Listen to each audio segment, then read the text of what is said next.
તમારો છે ખરો એમ? કેટલાક અસામાજિક તત્વો દ્વારા આપણા બધાના દેશનું ગૌરવ કહી શકાય અને બંધારણના ઘડવૈયા જેમણે નવા ભારતને નવું સ્વરૂપ આવ્યું એવા બાબા સાહેબ આંબેડકરની પ્રતિમાનું ખંડન કરવામાં આવ્યું છે. આ ખૂબ જ નિંદનીય અને દુઃખદ ઘટના છે.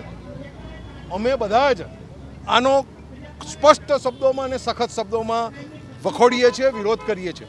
સાથે સાથે સરકારમાં યોગ્ય જગ્યાએ પોલીસ અધિકારીઓ સાથે અમારા બધા પ્રતિનિધિઓની વાત થઈ છે અને તાત્કાલિકપણે જે કોઈ શખ્સો દ્વારા અસામાજિક તત્વો દ્વારા આ કાર્ય કરવામાં આવ્યું છે તેમને 24 કલાકની અંદર પકડી અને યોગ્ય સજાઓ આપવામાં આવે અને આ જ જગ્યાએ સન્માનપૂર્વક બાબા સાહેબ આંબેડકરના પુતળાનું જે રીતે અહીંના રહીશોની માગણી હશે તે રીતે તે પ્રથાએ આપણે ફરી પ્રસ્થાપિત કરીએ એવી અમે લોકોએ સરકારમાં રજૂઆત કરી છે અને સરકાર પણ આમાં આપણી સાથે છે, પોઝિટિવ છે. હું આપના માધ્યમથી અહીંના નાગરિકોને દાખલો આપું છું કે આ ખાલી વાતો નથી, અમે આપની સાથે છીએ અને આને માટે અમે પણ આપની સાથે જરૂર પડી છે તો રસ્તા પર આવીને લડીશું એવી અમારી ખાતરી છે.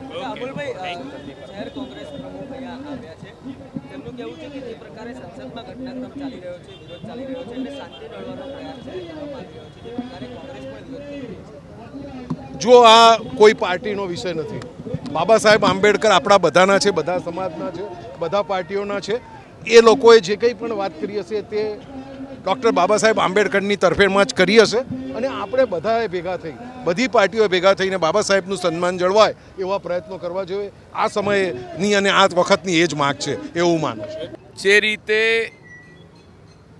આજ ગઈકાલ રાત્રે જે બાબા સાહેબ આંબેડકરની પ્રતિમાને જે ખંડિત કરવા માટેનો જે હીન અને નિમ્ન કક્ષાનો જે પ્રયાસ કર્યો છે, જે તત્વો સમાજની શાંતિને ડહોળવાનો પ્રયાસ કરી રહ્યા છે, ત્યારે એની અંદર પોલીસ કમિશનર શ્રી સાથે વાત થઈ છે, અહીંયાના ડીસીપી શ્રી સાથે પણ વાત થઈ છે કે સૌથી પહેલાં તો આવા જે તત્વો છે કે જેને બાબા સાહેબની પ્રતિમાને ખંડિત કરી છે એવા તત્વોને તાત્કાલિક અસરથી ધરપકડ કરીને કડકમાં કડક સજા પામે કે જેનાથી સમાજની અંદર જે ઉશ્કેરાટનું વાતાવરણ છે, સમગ્ર દેશના સંવિધાનના જે પ્રણેતા છે બાબા સાહેબ આંબેડકર માટે સમગ્ર વિશ્વને સમગ્ર દેશને એમના માટે જે સન્માન છે, જે લાગણીઓને ઉશ્કેરવા માટે જે આવા તત્વો પ્રયાસ કરે છે એને કડક હાથોમાં દાબી દેવામાં આવે અને કડકમાં કડક સજા કરવામાં આવે.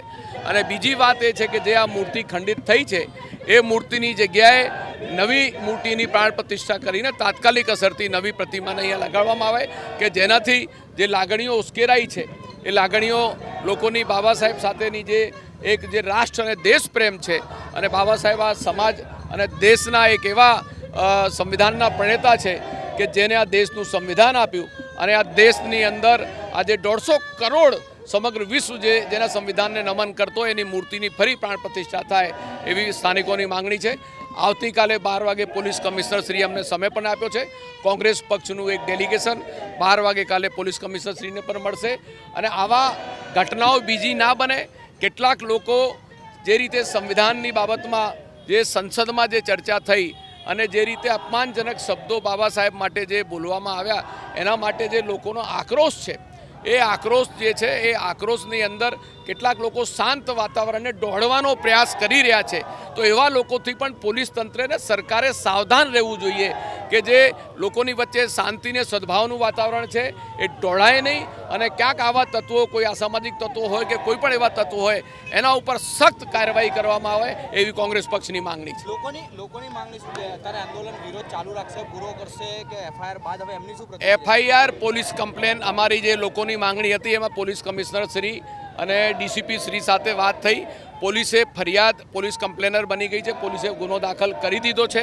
એટલે એક માંગ હતી એ પૂરી થઈ છે. બીજી માંગણી એવી છે કે આ જે મૂર્તિ જે ખંડિત થઈ છે એ બીજી સ્થાપના તાત્કાલિક કરવામાં આવે તો એની કાર્યવાહી ચાલુ છે. અમે ચર્ચા વિચારણા કરીને વહેલામાં વહેલી તકે આ મૂર્તિની સ્થાપના થાય એના માટે અહીંયા અમારા કોર્પોરેટરો, વિધાનસભાના કોંગ્રેસના પ્રભારી અને કોંગ્રેસના તમામ વરિષ્ઠ આગેવાનો પણ હાજર છે. ભીમસેનાના અમારા તમામ સાથી મિત્રો પણ છે.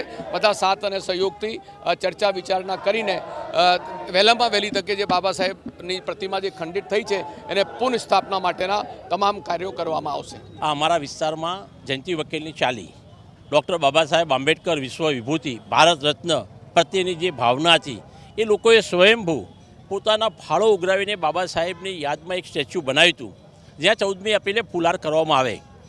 આજ રોજ કોઈપણ અસામાજિક તત્વ દેશના ગૃહમંત્રીએ જે પ્રમાણે સંસદમાં બાબા સાહેબ આંબેડકર વિરુદ્ધ ખેદજનક જે ટિપ્પણી કરી, એના લઈને જે દેશના ખૂણે ખાંચરે ચોરે ને ચોટે એમના વિરુદ્ધ જે આંદોલન થઈ રહ્યા છે, એ આંદોલનને ડાયવર્ટ કરવા માટે અને દલિત સમાજની લાગણીઓને ઉશ્કેરવા માટેનો હીન પ્રયત્ન કોઈપણ તત્વો દ્વારા અહીં થયો છે. અમારી સખત માંગણી છે, જેવી રીતે આ રાજ્યના ગૃહમંત્રીને વિધર્મીઓના વરઘોડા કાઢવાનો જે શોખ છે અને ચેલેન્જ આપતા હોય છે કે હું સાંજ સુધીમાં સવાર સુધીમાં આ તત્વોને પકડી પાડીશ, તો એ ગૃહમંત્રીને હું ખુલ્લેઆમ ચેલેન્જ કરું છું કે જો તમે બાબા સાહેબને આંબેડકરના સંવિધાનને નજરમાં રાખીને આ ગુજરાત રાજ્યના ગૃહમંત્રી તરીકે શપથ લીધી હોય તો આ અસામાજિક તત્વોની સાંજ સુધીમાં ધરપકડ કરવામાં આવે, એનો ખોખરા સર્કલથી વરઘોડો કાઢવામાં આવે, તો અમે માનીશું કે તમે દેશના અને રાજ્યના તમે સાચા ગૃહમંત્રી છો અને આ કહેવાતી જે સરકાર છે, સંવેદનશીલતા અને મક્કમ ને મૃદુ સરકાર છે, એનું અમને વિશ્વાસ બેસે એ પ્રકારે કામ કરવામાં આવે. નહીંતર અમદાવાદ શહેરની શાંતિ ડહોળાશે, એમાં કોઈ શંકાને સ્થાન નથી. ખોખરા પોલીસ સ્ટેશનની હદની અંદર આ જયંતિ વકીલની ચાલીની આગળ જે આંબેડકરનું સ્ટેચ્યુ છે, એ આંબેડકરના સ્ટેચ્યુને કોઈ અસામાજિક તત્વએ ખંડિત કરવાનો પ્રયત્ન કર્યો છે.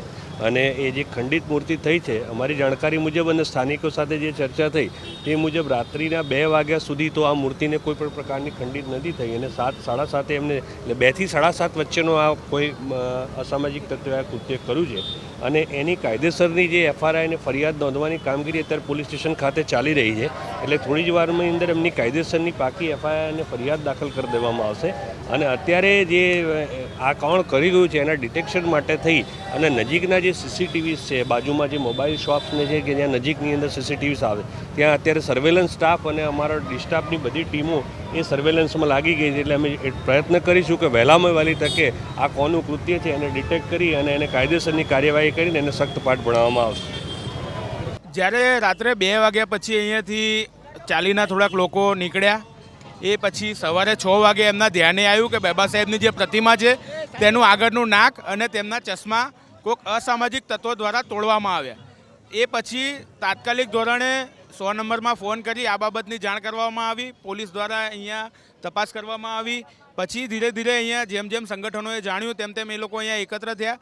પરંતુ મારી આપના માધ્યમથી સરકારને વિનંતી છે અને સરકારને એક ચીમકી પણ છે કે જે રીતે દલિતોના વારંવાર અપમાન કરવા, બાબા સાહેબ આંબેડકરની જે વિશ્વ વિભૂતિ છે, જે મહામાનવ છે, તેમની આ મૂર્તિને તોડવી, ખંડિત કરવી, એ ક્યાંક ને ક્યાંક આ અસામાજિક તત્વો જે આ સરકારના શેલ્ટર બનીને રહી રહ્યા છે તેમના દ્વારા થયેલું કૃત્ય છે.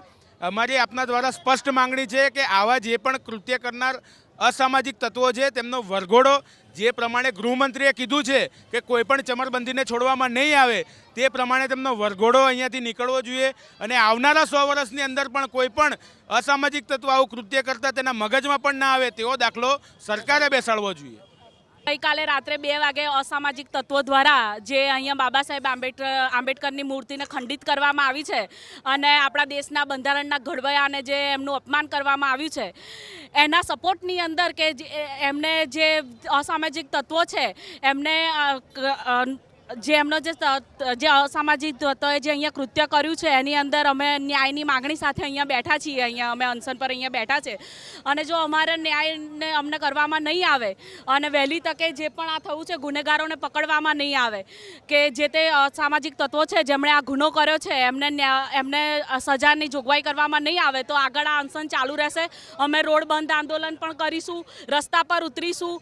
જેટલા બી આગળ અમારે આ ન્યાય માટે અમે આગળ સતત લડતા રહીશું.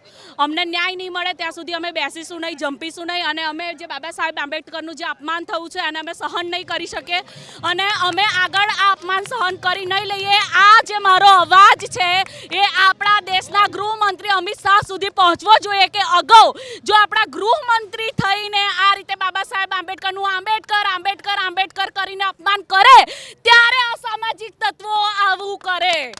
જ્યારે આપણા દેશના ગૃહમંત્રી થઈને બાબા સાહેબ આંબેડકરનું અપમાન કરે ને ત્યારે અસામાજિક તત્વોને આટલી હિંમત મળે છે કે એ બાબા સાહેબ આંબેડકરની મૂર્તિને ખંડિત કરે. સમાન ભેરે અમારે અહીંયા બાબા સાહેબ આંબેડકરની મૂર્તિનું પાછું પ્રત્યારોપણ જોઈએ. પ્લસ જે લોકો અસામાજિક તત્વો છે એ તત્વોને અમારે ન્યાય ન્યાય જોઈએ કે એ તત્વોને અમારે અહીંયાથી એમનો વરઘોડો કાઢવાનો, જાહેરની અંદર સરઘસ કાઢવાનું એવું અમારે જોઈએ. તો દેશનો કોઈ બીજો અસામાજિક તત્વ બાબા સાહેબ આંબેડકર કે દલિતોની આગળ આવા કાર્યો કરે નહીં. જય ભીમ.